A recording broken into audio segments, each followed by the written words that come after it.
well, we have to figure out what caused the congestion in the first place, because if you're doing flush after flush, you're getting this temporary high. And like, mind you, it is really depleting on the system. You're not just flushing out, a lot of toxins, you're also flushing out a lot of essential minerals. You're flushing out, so many toxins at a time that it's really making an impact on your adrenals, your nervous system. It can irritate the kidneys, the liver. And so, yeah, it's like, people in the detox world think that you can just pull stuff from the body. I did it too. I ended up in the hospital after doing that. Eva Hooft, thank you for joining me on the Mindful Movement podcast. Thank you so much for having me.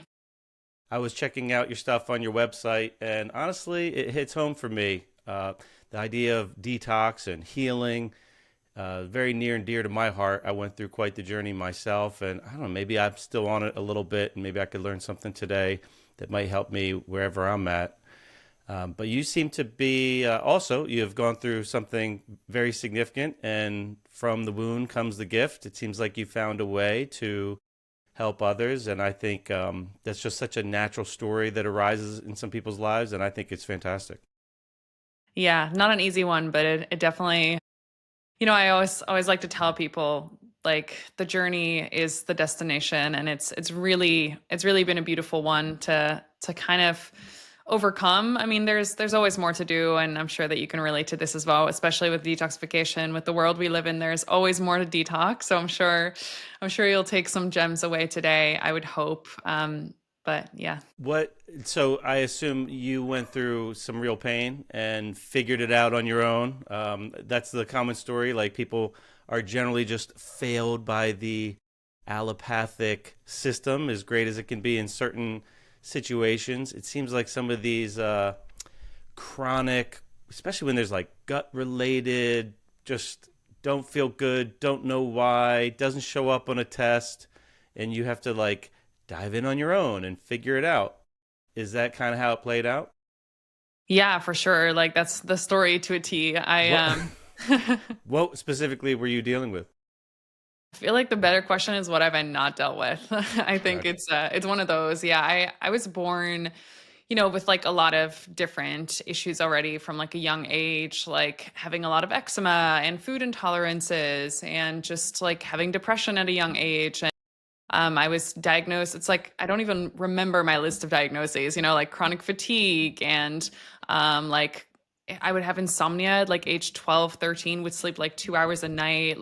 Just like a lot of different, things. And I was really, really grateful to have parents who were pretty holistic. So I was, brought to like homeopathic people and like psychics when I was really young, which is really Wow. cool. But even the holistic people couldn't really figure it out. So it was very much a journey of at a young age, like really just being out on my own. And I think like I got really, really sick when I was 14. I got diagnosed with chronic CMV, which is a viral activation, so they say. And I ended up being bedridden for really 2 years, after which, once I finally recovered and my immune system got a little bit stronger, I also got diagnosed with anemia and ended up having a ferritin level of like, I think it was 3. And that's like, I mean, really, really disastrously low. So I ended up being bedridden again for another year. So I ended up like missing out, a couple years of my high school and having to redo a lot of that. And it really quickly spiraled me into like suicidal ideation, depression. Like, I just felt, alone, couldn't figure out my health issues at a very young age. And from there, like once I started feeling better, which took a few years, I ended up rolling into the modeling industry, which I was in for about 10 years. And that really, really started off, my eating disorder, like other types of depression, more so like, I mean, everyone knows how toxic the modeling industry is. So like constant body image things, like comparison, wanting to lose weight quickly. And so by my agents, I was put on all these different diets to try to, lose weight as fast as I could from the keto diet. And then I went to like raw vegan and just cycled way through quickly to these diets. And that really ended up with me having insane gut issues. Ended up going to the doctors, just got told I had IBS and I should eat more, whole grain bread and cheese. And like, as they tell you, especially in Holland, which is If where I'm only it from. was that easy.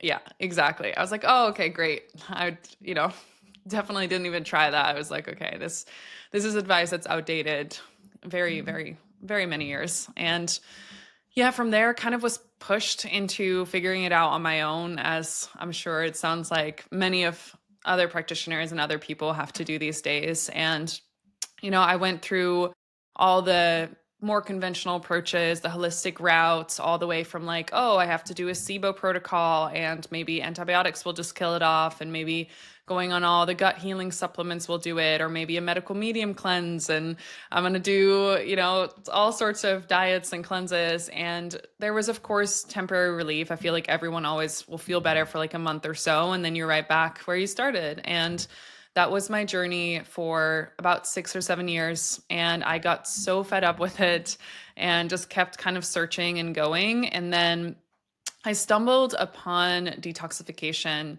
And I remember kind of going into this, and I got introduced to it mostly through the lens of liver flushing and mucoid plaque removal.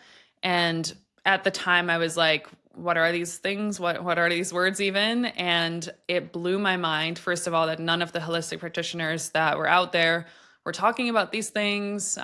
That, liver congestion has a huge correlation to a lot of our gut issues, and specifically regulating microbial growth, right? Like regulating candida and all these things. Wait, I had can we spend some time on there for a bit? So you said mucoid plaque and liver flushing, and I have questions about all that. Were you just saying that the liver plays a role in managing the microbial stuff too?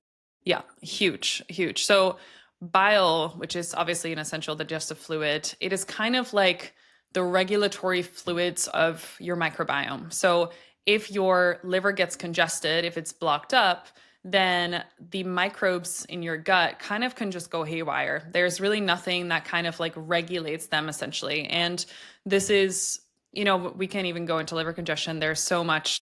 I mean, I have so many different things to say about that because, of course, like medications, hormonal birth control, but even things like hypothyroidism and hormonal issues can basically prevent proper bile acid production. So there's so many different reasons why we live in a day and age that our livers are really congested.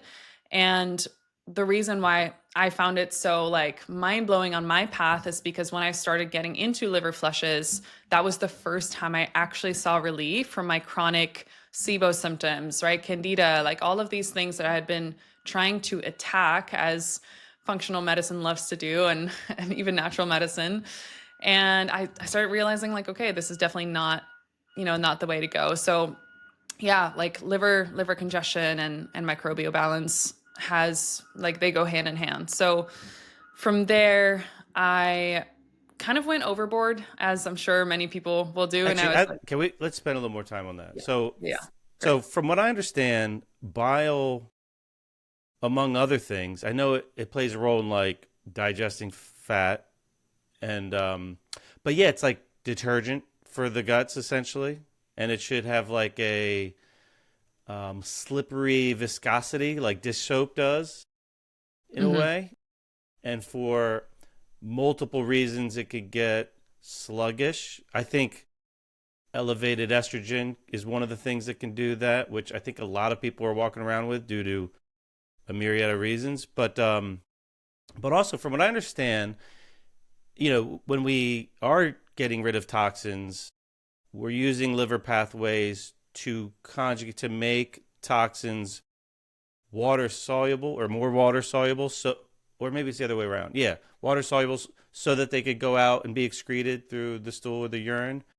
But from what I don't know if this is 100% true, but I guess bile in itself is very both nutritionally expensive to make and metabolically expensive to make. So the inner wisdom has figured out a way to spare it by recirculating it and saving it, Hmm. which in theory is great. But in our environment, for a lot of people, there's so much toxins in that when you are recirculating the majority of it, you're like retoxifying yourself constantly. Is that how you understand it? Yeah. So, in my understanding, I mean, it is absolutely true that we need to recirculate some of our bile. That said, with a lot of people having some level of constipation where they don't have adequate bowel drainage, then if that, let's say, the liver pushes out a bunch of toxins and then they actually sit in the colon for way too long, too much of that gets reabsorbed. So it is about just having really, really good bowel drainage first, which is why we tend to work right in the when it comes to drainage work, we always focus on the colon first, because if you're going to start to flush the liver, or you're going to start to dump more toxins from the liver, but you don't address the chronic constipation, which by the way can happen even if we're having 1 to 3 bowel movements a day. Like when we have obstructions in the bowels, stools can go around that. So you'll have people with chronic diarrhea or something like that that actually have partial bowel obstruction that are chronically Interesting. constipated. Hmm. So they won't think they are. I Yeah. remember I definitely went through constipation for a while when I was dealing with my issues, and I probably made things worse by like trying all the stuff and Yeah. pushing the liver before like the bottom of the funnel was In working. there. Yep. And the way I remember explaining it to my doc that the way I felt it was it's like I would go every day, but it's like on Wednesday instead of removing what I ate on Tuesday, I always felt like I was removing Monday's food. Like I was just always like Yeah. chronically one day behind or couldn't catch up. So, if you were going by number of stool a day, whatever, everything is fine. Like if you're filling out a form, it's like everything is fine, and what's the problem? But yeah, so you get all that stuff sitting there, and that's really common. And really, any kind of stress you have, whether it's emotional or a microbial thing or whatever, is likely to slow down Mhm. motility Yeah.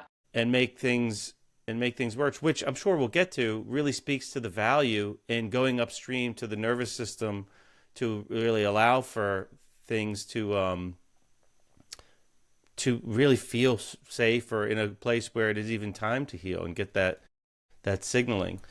Um, so the you said something else too. So as far as a liver flush, when you say liver flush, is that to flush bile? Is that to get something that's in the liver out of the liver? What does that refer to specifically?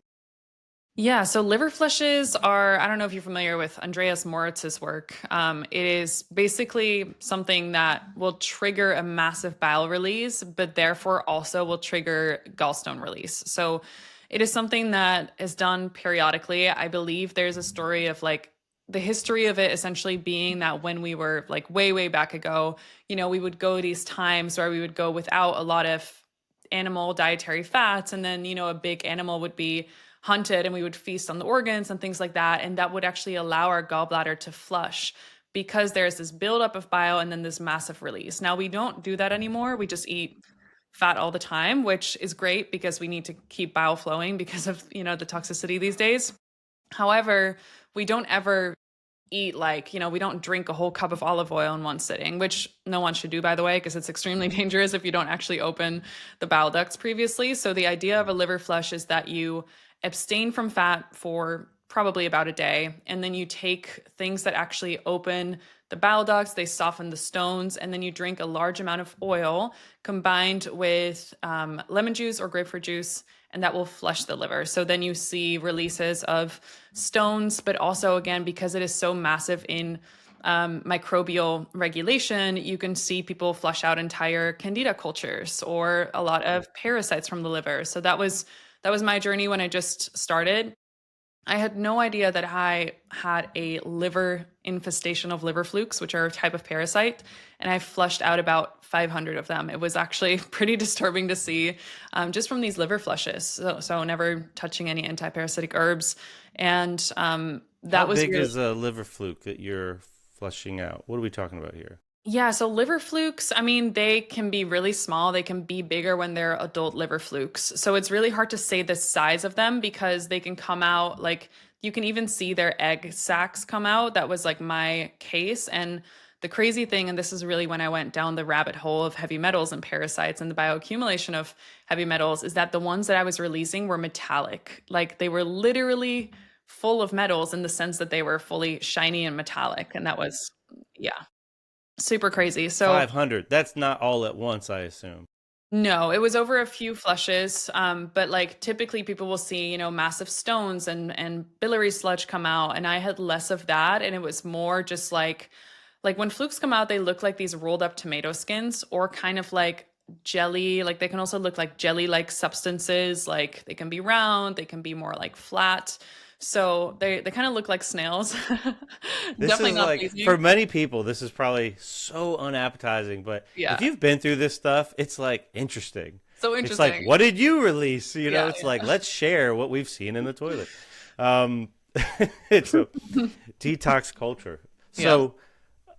So I've never done one of those, but I have, I feel like, had like bile dumps, if you will, where there was like a tipping point. It's interesting. I've never heard it, Ava, in the like ancestral context of that would naturally happen, that you would build up a pressure by not having fat. Because I guess when you eat fat, there's an enzymatic signal or something to, for the, let me get this straight, for the gallbladder to contract to squeeze the bile out. So the liver makes the bile, the gallbladder stores it, and then the digestion of fat signals it to squirt out to help you digest the fat. I think so. So naturally, you would have this ebb and flow of your caloric intake and the makeup of it. So you would have periodic periods where you wouldn't Hmm. have it, and then you would have a surge because you hit the jackpot, got the animal or whatever, and they probably valued fat, so you'd really go after that and probably have a big dose of it. Um, but what would happen? So, like you said, there's you have to kind of prepare by opening things up. Like, how would that fit in that, like, thousands of years ago? Or Yeah, great question. I mean, to be fully honest, this is just kind of like the anecdotal story that is going around in the detox industry. So okay, fair enough. I have no idea how that actually works. It just was kind of like, okay, this makes sense. Like, I think the reality of it is that way back then, the livers probably weren't as congested from that, so it was safe to eat, a large amount of fat. Like, I know people that actually will just eat like a massive steak and will see some gallstone releases. So it is a natural process that happens. I just think that if we haven't done that for 20, 30 years and there's a lot of liver congestion, it's probably not medically safe to do so because stones can get stuck. So I like where my brain would go is like they probably just because they were so used to doing that all the time, that's probably was a lot safer back then because we actually wouldn't congeal that amount of bile and like have these massive cholesterol stones. Whereas right now, like I've had clients that did their first flush and like they release stones the size of a golf ball. Well, that doesn't just go through normal bile ducts. So you have to actually work with like diluting the bile ducts and softening the stones to not have this amount of like pressure get stuck in the liver and gallbladder. And the gallstones are made of cholesterol? Yeah, I think it's cholesterol, bilirubin, like obviously toxins and things like that, but it's mainly cholesterol, which is why when they soften, I mean, eventually they can calcify, which is at that point that you can see them on ultrasound. So someone who is scheduled for a gallbladder removal at that point, they are very, very late in that process. So the way that Western medicine looks at this is like, oh, we can't see them on the ultrasound because they're not calcified yet, so you don't have gallstones. And I can definitely attest for the complete opposite because every single one of my clients has released like hundreds of stones, whether they were small, whether they're big. And the thing is with the liver, because it's such a big organ and it has so many bile ducts, is that some of the congestion is going to be a lot deeper. So maybe the first three, four flushes, you're flushing out more of like the sludge and like a lot of toxicity. So it will feel like really acid. You'll still feel really hungover when you're releasing it. However, when you get to like the deep congestion, that's where the bigger stones are. So, yeah, and that process looks different for everyone. I know in the liver flushing community, there's people that have done 70, 100, 300 Yeah. flushes. I personally, I'm the complete opposite of that. I think that if you have to do that many flushes, there's clearly a reason that your bile is becoming stagnant, and we have to figure out what that reason is. And for a lot of people, that's like mineral imbalances, heavy metals, things like that. So actually dealing with that can basically give the body the adequate nutrients to properly create the right bile salts. I heard a theory. I'd like to get your take that when people do those flushes, so you abstain from fat. I think you take things like malic acid or something to like soften up apple juice or Hmm. something, and then you have that big dose. And I've heard people take like Epsom salt or things that like just make you go and release. And I guess they're just generally relaxant to the system. But I heard that some people think that it's all that fat and the oil you have just coagulating and you're just passing it through. And it's not necessarily old stuff that was in you, but that the flush itself is creating that. Is that possible? Or have you heard that at all? Gone down that rabbit hole. That was kind of where I started. First of all, after going through my own releases, I just knew it wouldn't be possible. So the method that I use is from this company called Zen Cleanse, and they actually don't use Epsom salts or things like that. They just use natural apple enzymes. It's a much gentler process. So What was it called again? Zen Cleanse, Okay. yeah, yeah, great products overall.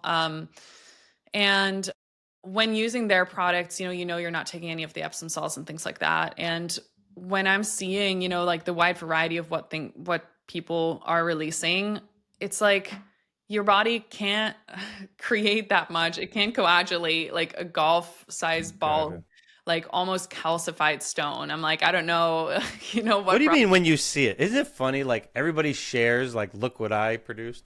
Oh, yeah, totally. Everyone shares it. I'll be eating and just, watching client results and everyone's like, "What are you doing?" I'm like, "Yeah, it doesn't bother me." Yeah, I was in that phase. I mean, I remember being in a rough place and I was trying a lot of detox things um and I was on like a Facebook group about detox and like it was always like picture and comments. Like people would say something, ask a question, and then there was like a rule in the Facebook group that you don't put it in the post, you put it in the comments for people that don't want to see. But people would share like toilet images Oh, yeah. on the regular, just totally like normal behavior, and people would find value in it. You know, it helps people like connect the dots, and that leads me to another question. So, you mentioned, well, one, what did you feel like what do you experience after a productive liver flush? Do you Mm. feel like the lights turn on? Yeah, I mean, again, this kind of comes to, I mean, this was like the start of my detox journey, and this is like when I went so deep into that and just thought liver flushing was going to heal all my issues and going down that route. And there's a lot of temporary relief for sure, but I think what's really important is kind of that point that I brought up after around, well, we have to figure out what caused the congestion in the first place, because if you're doing flush after flush, you're getting this temporary high. And like, mind you, it is really depleting on the system. You're not just flushing out, a lot of toxins, you're also flushing out a lot of essential minerals. You're flushing out, so many toxins at a time that it's really making an impact on your adrenals, your nervous system. It can irritate the kidneys, the liver.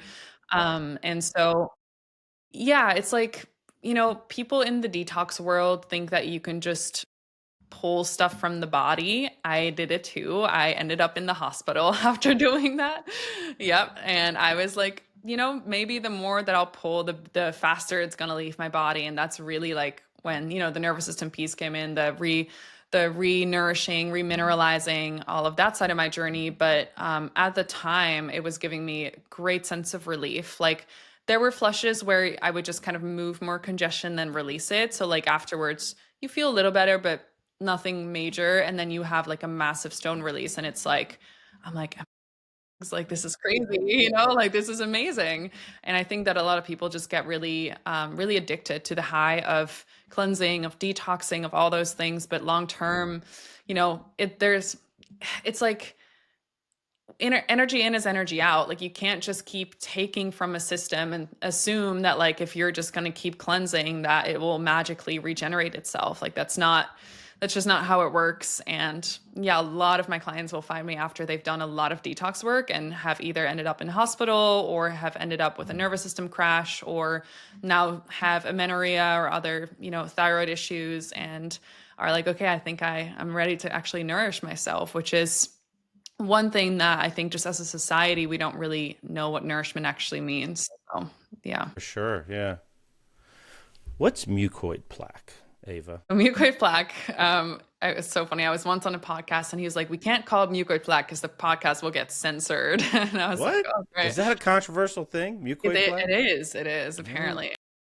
Yeah. So mucoid plaque, again, in my understanding, not going to make any medical claims here, but from what I've experienced and researched and seen, it is a buildup of mucus, right? Like our bodies produce mucus all the time.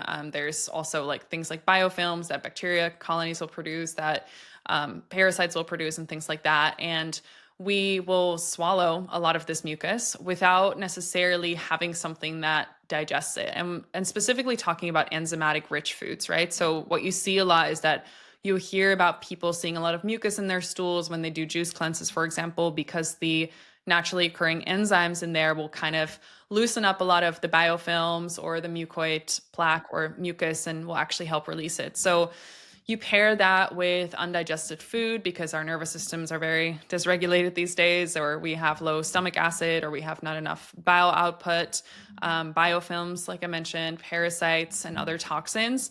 And it can really kind of like clog or attach itself to the walls of the small intestinal lining. So it almost kind of takes shape of like an actual stomach lining. And there are specific things that you can do. I know some people just get it out by doing colonics. Like if a body has enough vitality, it can sometimes eliminate stuff like this on its own. But a lot of popular methods are taking specific binders, like specific clays, and mixing that with something like psyllium husk to really like scrub the sides. Yeah, the sides. And I've done like enzyme based ones, which is also the ones that Zen Cleanse do. They're really powerful, but I've just found things to be a little bit gentler and more effective to also mop up biofilms if we actually introduce binders at the same time. So I will work with modified citrus pectin, charcoal, bentonite clay, kind of in a specific ratio and taken at a specific time in combination then with like specific juices and the what is it, the psyllium husk powder to take this stuff out of the body. And when you do that for a few days, you'll be surprised. It's like, there's no way that it's just the product, because I've had people seen, take a little bit of the mucoid plaque and have released like 5-6 pounds worth of Whoa, waste. Yeah, crazy. that's gross. It's yeah. Um, yeah, but I mean, when you think like this is a thing, there's so many people out there have gut issues. Hmm. Like you just see it. Like I know I'm not 100% yet. I feel like I was really close for a while, a couple times, and still like, figuring out some final pieces of the puzzle maybe. But it's like the small intestines is 25 feet long or something. Hmm. Hmm. I think I heard it's the area of a tennis court, like the surface area of a tennis court. Wow.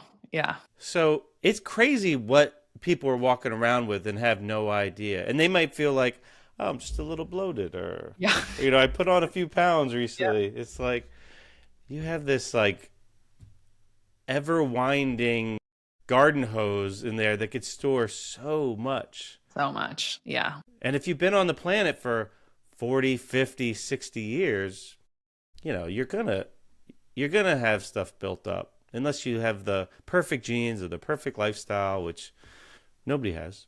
No, and then I mean, then we're not even talking about the heavy metals. It's kind of like we're living in a world, which kind of like this is really like my most recent like 2 years or so where I dove really, really deep into heavy metals, and then also like really the effects of mineral depletion, because a lot of these metals are basically accessing our mineral receptors or using mineral pathways. So if you're going to have heavy metals in your gut, and like all of us do because we're breathing the air, it's aluminum in the skies, it's like we don't need to go into conspiracies, but it's everywhere. It's like you're eating canned foods, or you're just eating rice is full of arsenic. Like if you like chocolate, like I used to do, right, full of lead and cadmium, it's just like, Isn't yeah, chocolate's got metals in it?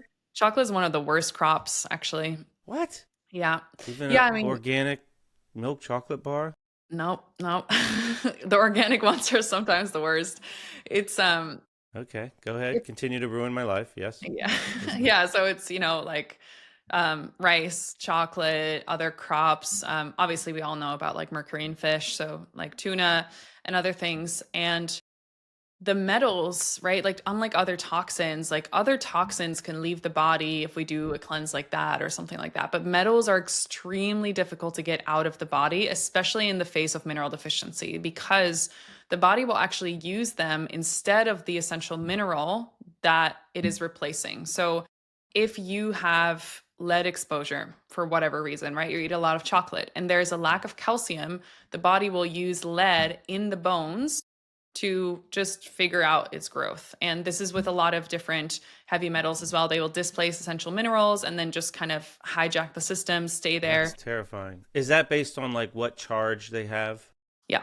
So Yeah. some will just have a stronger charge, so it'll like bully out the mineral that we want, or Not necessarily bully out. It's just that I think it can, and it definitely can. And I know that the way to replace it is to essentially just take a lot of the essential mineral so that the body can actually replace it again. But it's also that we're living in like our soils are completely depleted, right? Like if we have some sort of gut issues, if we're having like leaky gut, things like that, or our bodies actually aren't absorbing as much from our foods, then yeah, you might be eating mineral rich foods, but how much of that are you actually going to absorb? And so it's a combination. It's like, yes, they are bullying out and replacing a lot of essential minerals, but it's also that we have probably had like 20, 30 years of some sort of deficiency, right? We all think like, oh, if I just eat these things all the time, they're really healthy for me, but we don't actually know what we're consuming. We don't know the soil that it's coming from. We don't know the contamination there. And I'm someone who like doesn't like to fearmonger at all. I think this is actually like the program that I'm on doing right now myself and have seen insane results with in terms of gut health specifically to really clean out the gut because the minerals are actually being absorbed and replaced and things like that. But yeah, like if we just bring a little bit of awareness to deficiency and absorption of metals specifically, that alone can, just help us with so many issues because then we go again in the same conversation of like, okay, well, if we have a ton of metals in the gut and we have a lack of things like selenium and zinc and other minerals, then how can we actually build proper bile and to then, dump out more of the metals that are in the system? It's kind of like this vicious cycle that we're in. And what are some of the like high mineral foods that you recommend that hit the things that people are generally lacking? yeah, so there's so many out there, right? Like, I think if you can find a really good source of shilajit, because it's often also really contaminated, I like shilajit. I do like sometimes trace minerals. However, it doesn't really replace spring water. Like, we really want to make sure we're drinking like spring water just for its like electrical structure, its or the molecular structure, as well as just like um, the electrical impulse of like how water flows in nature versus going through all these stagnant pipes and reverse osmosis systems and things like that. And then I like kelp, like specific kelp supplements, or just, eating fermented kelp noodles, things like that, getting some sort of seaweed in the diet. Again, you want to just make sure where it's coming from because a lot is, How do you really know? Like you're not gonna. a lot of companies are very transparent about, all of their numbers. It is like, and I'm really hoping that at one point we'll just get one massive website. Like maybe some of your listeners will feel inspired by this, but that That will would be just have nice. like, hey, here are all the, the products that are good. Perfect affiliate opportunity there. I know. I'm torn. So I've noticed over the years that there are certain things that when I eat them, I feel like I'm getting a mineral that I needed that I wasn't getting, and a couple of things that stand out. The problem is I worry about what else I'm getting with that. One is oysters, because I've gone through parasite, mold, lime, all kinds of shit. I'm like terrified of raw fish now and raw, which I miss because I used to love raw oysters and I love sushi and I like deprive myself out of fear, which I hate. I hate that I make that decision out of fear, but that's just still where I'm at right now. And but and then if I get like canned oysters, I do feel like I get the benefit, like I'm getting something I needed, but also like what else am I getting in this can of oysters? It just feel like they they look old. The can, it's like who knows what's in these metal cans and how much is getting in. Who's testing this? If anyone, I don't know. So I have them, but sparingly. I have a can every week or two. But I notice like that I feel good. Like for a day or two after, I'm like, I've something was important in there. Or when I make, I don't eat a lot of chicken Hmm. because, of course, I'm freaking scared of PUFA now. But I am getting chicken lately from a low PUFA farm from somebody that's actually coming on the podcast to talk about it. And I've been eating that chicken. Still, I don't like it as much as other stuff. So, but I like it. So I'm eating it, I don't know, every week or so, week and a half maybe. But I get whole chickens because I feel like, I don't know, it's like more ethical or something. And I will, for every time I make chicken, at some point we're making broth out of that and making soup maybe or something. But when I do that and I'm cooking the bones, when I am taking the bones out of broth after I make, I chew on the ends of the bones that are soft. A lot of those bones are they just like disintegrate Yeah. Yeah. in your mouth. And people, if you do this in front of someone, they're gonna think you're weird. But I think this was normal behavior a long time ago. Right. Yeah. Um, but when I do it, I swear I have noticed. I've done this, many times now. Like I'm getting something in that bone that I must need that I must just not be getting from the rest of my diet. Hmm. But it's like I don't know. Am I getting other things? Like is a chicken in an area? Do they have lead in there and they're storing it in their bone? Am I getting all that? I don't know how to navigate the risk reward there, but I have noticed that there's certain foods that are like, if I don't get them, I'm probably not getting something really important. And it's already hard enough. Like if you listen to a dietitian, even Hmm. like traditionally educated dietitian, detail like how to put together diet to get your micronutrients, especially minerals, it's a lot of work. Like nobody's accidentally getting everything they need. It No. it Yeah, I mean, I think you made a really good point there. I mean, first of all, with the oysters, like they're such a good source of zinc and copper, frankly. However, I stopped recommending them because of the whole pollution. Like right. it's kind of like, so I mean, let's just first address actually the issue with parasites in general, because I feel like I talk about this a lot, and it's just really hard to kind of go up against an Instagram war of everyone telling you that, like, you have to detox parasites because they are the enemy and we have to like be scared of them. However, the way I like to look at it is, first of all, parasites were around way longer than we have. So how come that suddenly we're all having these parasite issues, And it really comes down to two things. First of all, parasites actually can bioaccumulate heavy metals. So they've done research, and there's studies out there that can show that fish that are swimming in polluted waters will carry up to 70% more parasites than fish in unpolluted waters. So the real issue is really not the parasites, it's the heavy metals. And this is also why so many fish these days are contaminated, because the mercury levels are so high. So in a way, because parasites can bioaccumulate metals, I think up to 1,000 times higher levels than fish can, they kind of help the host in a way. Like I like to always say, like every ecosystem, So right? they're keeping the metals away from you. Exactly. But do they want them, or is that So, do yes they and no, right? It's like ideally we don't want parasites, because parasites produce, again, toxic byproducts that our immune system will respond to, that we will. So it's kind of like this vicious cycle of, yes, to a degree they're helping us because they are mopping up some of the toxicity. They're taking off some of the toxic load. The reason why there was all these heavy metal load and parasites in my liver was because they were consuming a lot of the metals that my body couldn't excrete.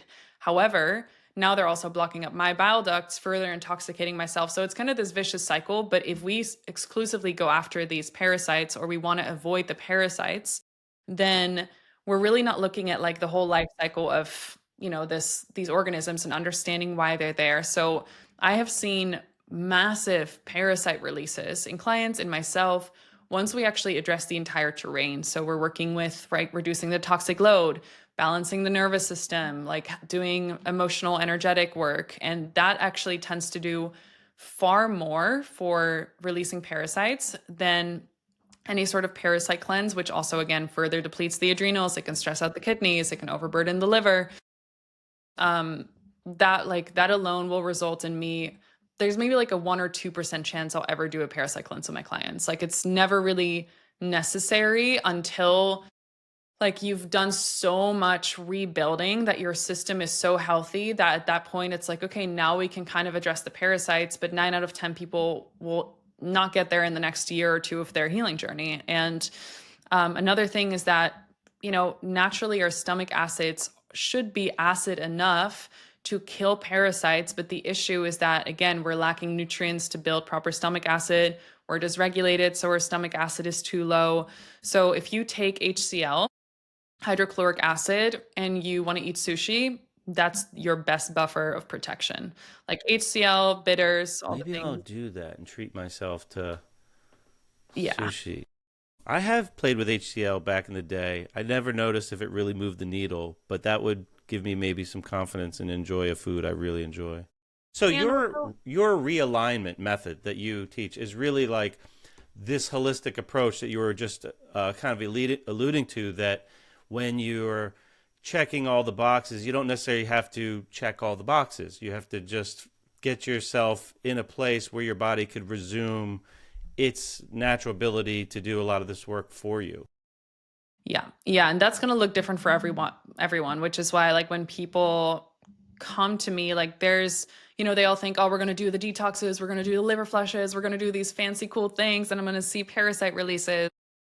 For half of my clients, we end up just working on the emotional work, somatic work, nervous system work, energetic work, and they're going to start to see the move, like real progress, more than any physical programs ever done for them, because the physical body was never the issue. It's like, if you're stuck in chronic fight or flight, and this could be from something as deep as like, you had an intense rage when you were 5, but you never were allowed to express it. And now you become a people pleaser and you don't have boundaries. And, like, what that does to your body and your nervous system is like, again, of course, you're not going to produce HCl, you're not going to produce bile, your nervous system is in fight or flight. So, yes, we can address the SIBO, but in order to address the SIBO, we have to address like the foundation.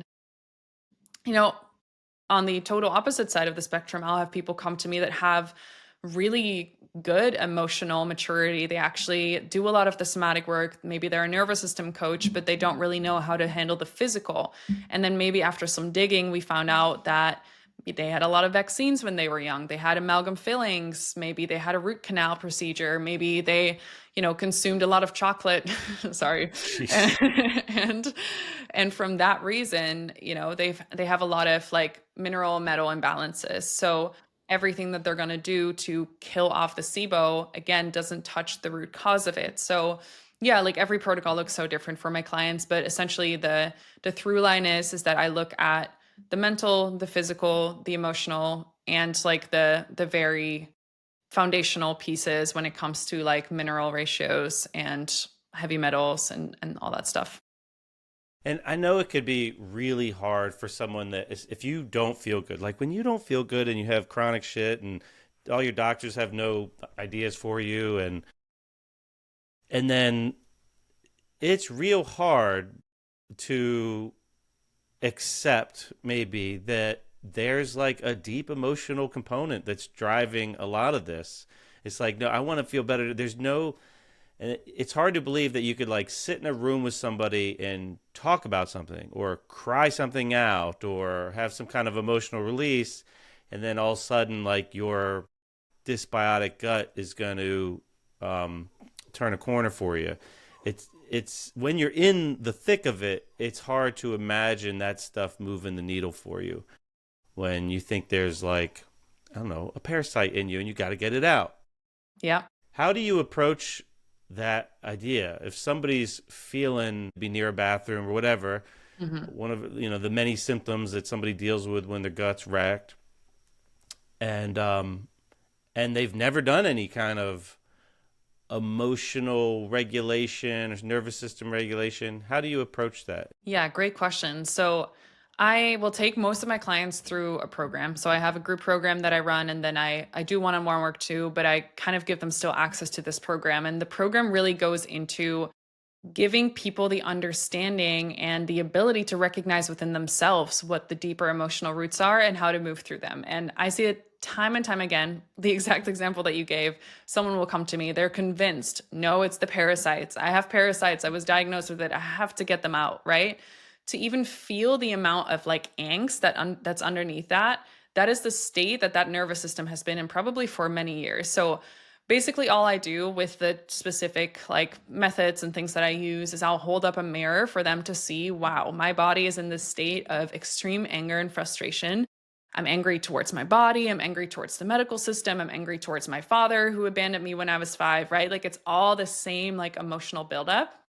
And yeah, in the beginning, that's really, really confronting for a lot of people. And they don't want to look at it. And maybe they'll throw a fit. And then, a week later, they're like, you were right. Okay, I'm ready to deal with this. And that's typically when we go into deep emotional release somatic work. So I will either guide them through this myself. I also have coaches work under me who are trained in this modality as well. So they can support my clients, or I will just teach my clients themselves. It's a part of what we do as well, because ultimately, right, like the real value is that if you walk away from working with me, that when something comes up, that you know how to navigate that. So I teach my client the somatic techniques that I use on myself when a symptom comes up, or when I get a diagnosis of some sorts, to actually understand, well, what is the deeper emotional root to this, or what is like the deeper energetic lesson that I have to go through here, or the deeper karmic lesson. And it is not always easy to kind of wake people up to these things,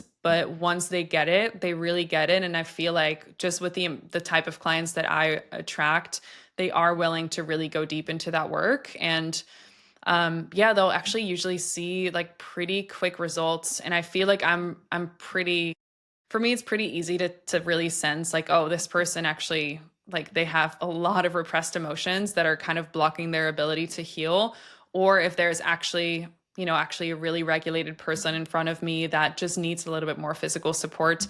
And regardless, I'll support both. And I think the best thing to help people understand is like the direct correlation to, yes, you do have a parasite issue. Like the reason that you have parasites, again, is because anger, when we look at traditional Chinese medicine, is associated with the liver. So if you are going to have a lot of repressed anger, that is, again, going to prevent your liver from properly functioning. So you're going to have a lot of those liver congestion symptoms. You're going to be overly toxic. Now you're going to see parasites and heavy metals. And for that same reason, I'll have clients go through a massive bile dump, for example, after doing this emotional release work. And suddenly we'll see 10, 20, 30 parasites released in the toilet the next day after they've had this big cathartic experience. So once they see that correlation, I feel like it's easy and they're like, okay, now I'm willing to go through it. Yeah, that's interesting. It's such an important concept. I mean, it's like the nervous system's running the show, and it has to believe that it's a good time to do stuff like that. Because if it's been trying to protect you, if whatever stress it is, if it's some childhood thing, or if it's you got in a car accident in your teen years, or you were forcing yourself to, I don't know, cut weight for modeling or Mm-hmm. wrestling or whatever the thing is, whatever Yeah. the stress comes in so many different forms. But it's like the tool that our nervous system has is such a blunt object. It's like whatever the stress is, whatever the form is, we can shift resources, shift from this like parasympathetic state to the sympathetic. It's like turn on this switch or turn down this switch and turn up this switch. Or this little magic box of hormones where it's like flip these up and flip these Oh, yeah. down. Mm-hmm. And then based on what that stress is and how that correlates to maybe your genetics, will make some expression of that stress through something that is generally like one of the common things that we all die from, or something like whether it's neurodegenerative disease or some diabetes or cancer. But it's because like our system is so simple in a way, which is great though, because it's easier to take the controls over a simple system than a real complex system. So, but it starts by just like getting the stage set almost, and letting this nervous system that's like modulating whether we're going to jump into these like stress-based emergency energy systems or whatever, back burner your immune system or digestion or sex hormones or steroid hormones. It's like we have to get that system to believe, hey, this is a safe time. You could chill out and start doing these things and trust the inner wisdom or whatever. But if you have no reference of that, if you've never done anything like that, it's just hard when it's the physical body that you're experiencing and it's constant and you're thinking about it all the time. And that's a tough thing for, but also like you get this amazing moment that people will be able to experience when they could connect those dots. I've had a few of those over the years where it's like I've chipped away at something really important emotionally, and there's been like a corner turned, where you have this like this big step of the whole overall physical healing process, and then you could like reference that in the rear window. It's like now you have a reference that that there's possibilities, and then you could be curious of like what else is underlying. It's just that initial hump when you have no reference and you have to trust somebody Oh yeah. that says like I've done this, I've done this and it's real, and it's like how could this be real? Hmm. Yeah. I mean, I think that's one of the biggest things, right? It's like, and I'm always super grateful that my clients trust me. And I think that was part of the reason why I've had to go through such a tumultuous journey, because it's like, okay, if this person has done it, and like, just as what you're saying, I always like to tell people health is actually really simple. If we understand the language that the body speaks, it is so simple. And yeah, I'm not like a neurochemist with a PhD that can tell you exactly everything that's going on in the body, but I think that because I am not speaking that language, that actually is to my advantage, because I can speak to people on like, hey, I know this is going to feel this way because I've gone through it, and that's why this happens. And I think that we're going to see that more and more in the health and wellness industry, of really like people that are up and coming that have gone through things themselves versus just studied in a textbook, because a lot of this stuff just isn't, you can't learn it without experiencing it. You can't like you can't tell people, well, if you have a panic attack, this is what you do, until you experience one so bad that you have to find tools in that moment to regulate yourself and to say, hey, this works for me. And of course, like there's a common things, but I've really, really seen by going through these really intense experiences myself, including like a full nervous system breakdown, like panic attacks, like insane, like really, really intense nervous system stuff, like cardiac diagnosis. Like I feel like I've gotten it all. And by going through that, I can empathize so much with my clients and support them through that, because it's actually like, hey, well, this is just what your body is saying right now. See, like I've gone through it. I'm fine. I'm healthy, and just so can you. And it is really like taking a step into the unknown, especially when a lot of like the practitioners these days, like their main form of marketing is Instagram. Like, okay, well, am I just going to trust this random person on Instagram with my health and my life? And yeah, it is definitely an interesting time that we're in, but I don't yeah. really see that. That's I'm not on the Instagram thing. I keep myself away from that. I feel like I don't trust myself to be on that. So it's one that I've been able to spare. I have my other issues, my other social stuff, but the coaching you do. So you say you've worked one-on-one, but you do group. That sounds like it would be really important, something like this, so people could kind of get that support and learn from each other. What does that look like? Yeah, so I basically created something, as I mentioned, called the Realignment Method. And so I take them through a 12-week process where we really go from the foundations up all the way to kind of like the deeper practices and the deeper themes and methods. So what that looks like is that if someone chooses to join a group program, they will get an intake with one of the coaches that are all trained by me, working under me, and then fill out this really, really in-depth form so that we really understand, okay, where are you at nervous system wise, nutrition wise? Also, like, what are your beliefs about health? I think this is something that people really underestimate. If they think like, oh, vegan diet is the only way I'm going to heal myself, right? We probably have to work with them in that sense, or show them differently to get them out of there. So yeah, we do really, really in-depth intakes. And then based on that, I personally create a plan for them. So they will just follow the 12 weeks, but then also have, a specific nervous system exercises, specific somatic exercises, journal prompts, supplements, diet recommendations from me personally. And then I take them through 12 steps, so 12 different weeks that kind of start with like the foundations of terrain theory, specific drainage tools like bowel drainage, liver drainage, just getting the system open, and then bringing in things like the nervous system regulation, emotional release tools, and kind of building up from there to the more advanced practices. So that's been really, really rewarding. I still love to work people one-on-one, work with people one-on-one even more, because that's where I actually get to have like deep dive sessions and do somatic release and more of like the energy work, emotional work. So yeah, either one-on-one or group. And then I also will sometimes get people, for people that are just curious, they don't know what they want yet. I have like a 10-day reset that people can do, which is a mucoid plaque cleanse with the binders, and also some somatic exercises and nervous system exercises through it all. And that's gotten really great feedback, because I feel like so many people have done cleanses without addressing the nervous system. And this really prepares your body to say, as you mentioned, right? Like, it's safe to do this right now.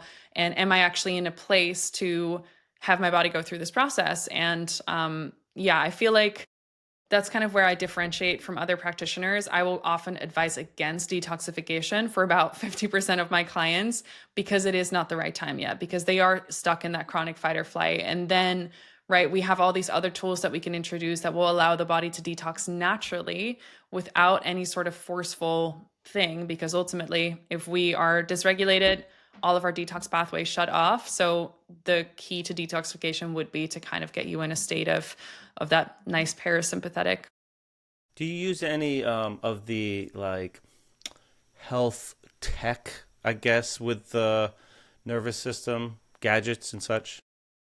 I think for some, like I personally do, I don't think it's necessary. It's like the best regulators are the things that are free, like good sleep, having conversations that are uncomfortable, like standing up for yourself, grounding, sunlight, meditation, breath.